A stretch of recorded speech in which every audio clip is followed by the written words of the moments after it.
starting off the adventure here at PRI, and the level of builds here are crazy. And ran into this dude here at Race Tech Magazine. Videotaping the show. Yeah. I did all the. Yeah. I did all the. Clips, You did all this. But. All right.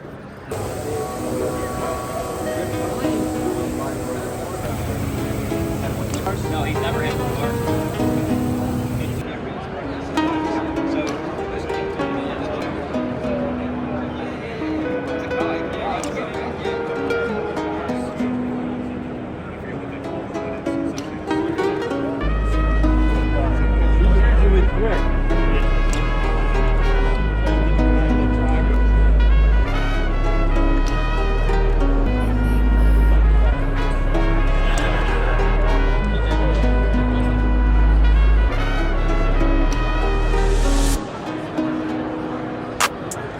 You got your little break, and now we're gonna go look at a Corvette.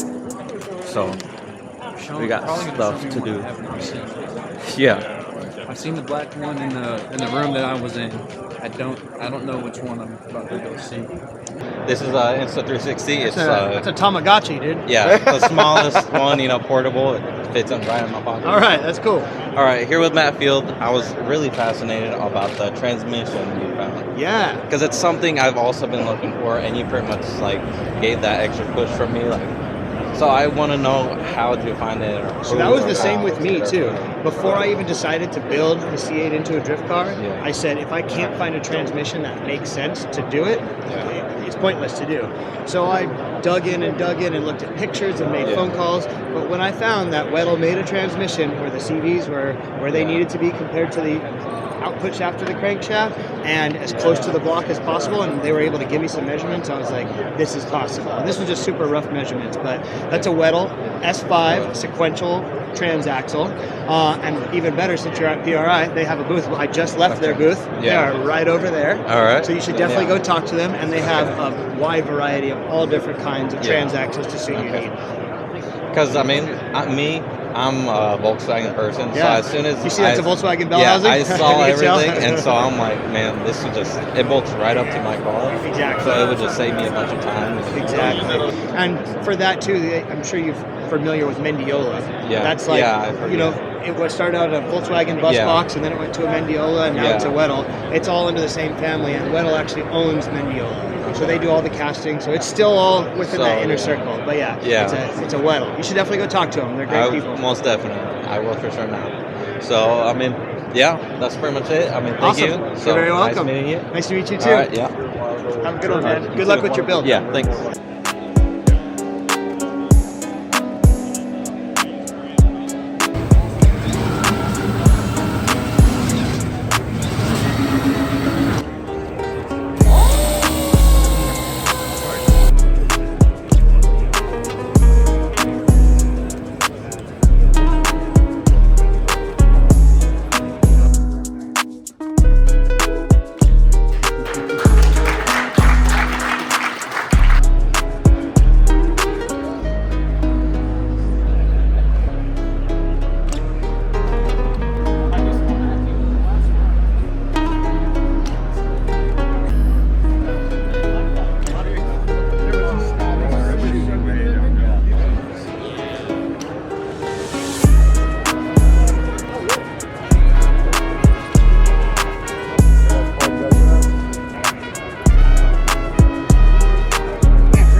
right. Met up with Ryan Turk today. I was not expecting it whatsoever, but I'm glad to meet you. I did go to Formula Drift in 2022. What track?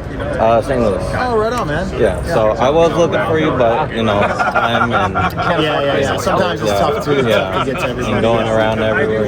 Yeah. But I've been following the new car, and I love it. And I'm like, how did you choose that motor? Well, it's just kind of wanted to do a retro build with modern drivetrain. That was kind of the recipe for the project.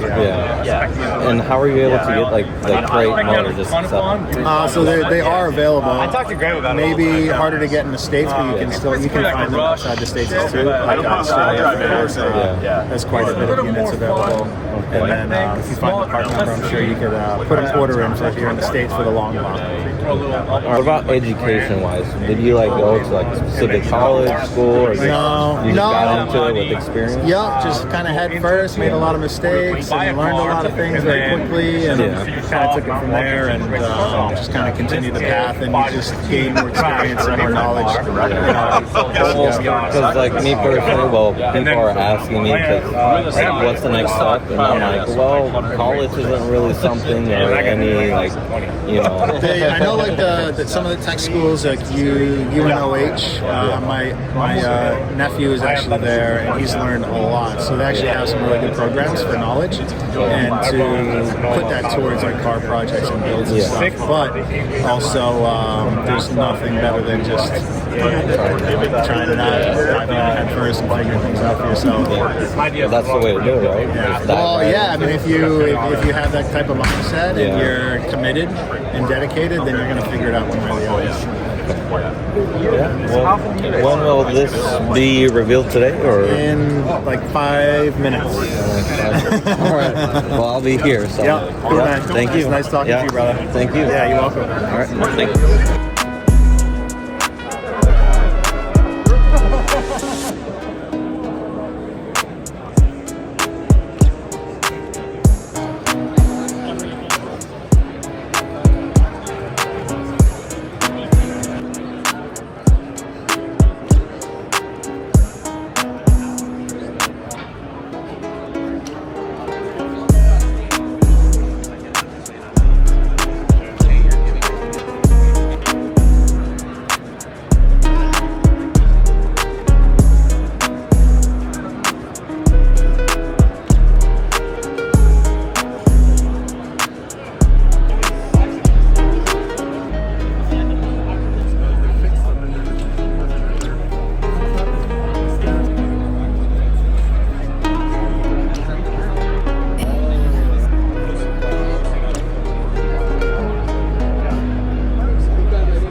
Okay, met up with Tyler, and I have an idea where I'm wondering about the time you drove a Porsche in Formula Drift. Yeah. I have an idea of having a rear-mounted engine as well. My car comes from, like, has an engine in the back already. How do you get past that, like, certification where it's allowed and it's a legal car to be In Formula D, they definitely, the best thing to do is to pull up their rule book and literally read that thing front to back. It's pretty specific on the steps you need to take and the safety items you need to have. From, you know, roll cage, seat safety equipment, fire suppression, and then a lot of the measurements that you can change in terms terms of like wheelbase and suspension points and things like that. What about motor-wise? Did you use like this? I think when it comes to Formula D, that's the cool thing with Formula D. That's different than a lot of race series, that you can do whatever you want when it comes to motors. Yeah. So there's not a lot of. But in the Porsche, did you have to modify the firewall or? No. So it was basically a stock. It was a 993 GT2 Porsche. So it was essentially stock. Yeah. The only thing that we changed on there was the fuel cell and the steering.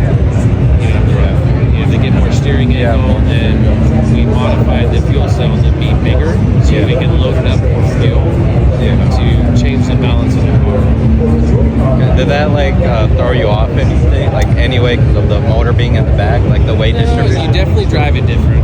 Yeah. Because in Formula D, I've done Camaros, Z's, S2000, S15, and then the Porsche. Yeah. The Porsche was definitely the fastest and the best forward bike, so it would get up off the corner a lot faster in drift. The tricky part was transitions. You couldn't be as fast as you could with a front engine car. So you had to have a really good feel during the transition, and then chasing was hard because you don't have the weight up front to left all the weight in the back. Yeah, all the weight's in the back. So it really likes to be driven. So that made tandem a little bit more difficult. All right. And then what about education-wise? Did you go to like a specific school, or was it you just diving into it? So when I was young, I wanted to be a race car driver, and so I started racing karts when I was 13. And then my parents didn't really have the money it takes to go racing, so I went to a racing school and basically asked the owner if I could work for free. It was called the Jim Russell School in Sonoma, California. And he said, so I basically worked for free, and they let me race, and I won that championship. And then I just went and raced in Europe. And so I didn't really have any education when it came to like the racing side of stuff. Because I asked that because everyone's asking about like, are you taking courses or what are you doing after? I think you need that education if you're going to be building your own car. And I kind of lucked out and didn't have to build my own car. Because then when I got into drifting, it kind of fell in my lap. In 2004, I was racing for Yokohama, and they asked me if I wanted to try drifting. And I was like, what is that? Like I didn't even know what it was, so they put me with the team, so I never had to build my own drift car. So I got lucky. I totally got lucky. So drifting literally fell in my lap.